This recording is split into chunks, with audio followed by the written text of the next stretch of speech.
My name's John Flanagan. I'm a marketing major at the University of Minnesota, and up until this trip to Ireland and Northern Ireland exploring leadership and social change, I had zero experience with leadership or social change work and had next to zero knowledge of Irish history.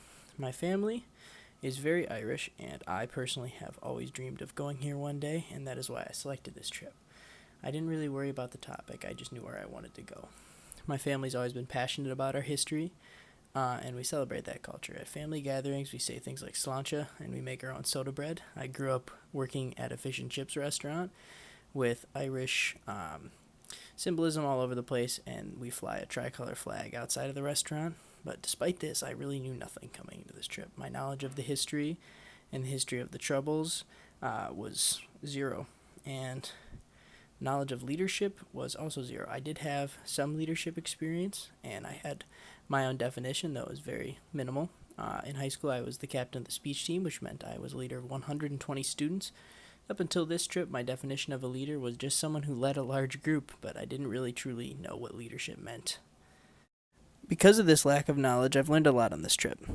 I've learned the truth about Irish history and all the violence behind the Troubles in Northern Ireland. Prior to this, I really had no idea. I assumed that Northern Ireland wanted to be free from the UK, and the UK just wouldn't let them leave.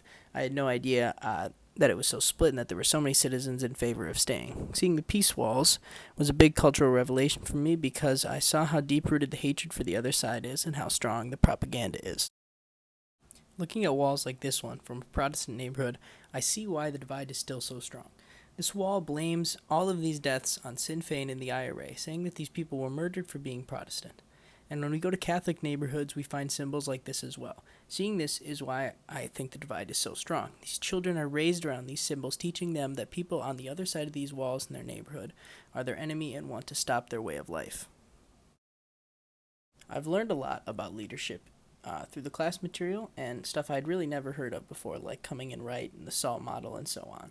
But beyond that, I learned about myself in leadership, and I'm beginning to form my own definition of leadership and changing how I view leadership in the world.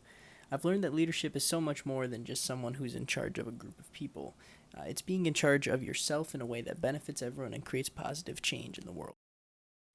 In learning and developing this, I have learned lessons in the context of our class I can apply to my personal life at home. I've learned to see things more empathetically, and I need to do a better job at listening and empathizing with those around me. At home, I live in a house with 7 guys, and there's a lot of bickering that comes with that. I can use empathy and other leadership skills to help guide these arguments into productive discussions. I can also be a better leader in how I act. I would like to become more environmentally sustainable, and I want to bike more instead of driving so often. Um, Before this course, I didn't think one's personal actions were really that effective without a platform to be a leader. Uh, but now I've realized that I can be a leader with just my everyday actions and just doing what I can do and being the best that I can be. I've learned to see less differences. After seeing the divide in Northern Ireland, it's been eye opening to me. I see how we as the U.S. are also very divided, and now returning home, I have an opportunity to be a leader in my community and help stop hate and increase listening. I want to be better in how I lead and interact with those in my community, and I want my personality and empathy to be a symbol for those around me to follow and listen to. In conclusion, I'm really glad I came here and pushed through my fear of leaving home. I knew nothing about leadership and social change, and at the time I really didn't care what the topic was. And I've not only been able to see Ireland and its beauty, but I've also been able to develop an interest in a new subject of leadership and social change. Though this is just a taste, I'm really excited to go home and push myself further and apply what I've learned to my home life.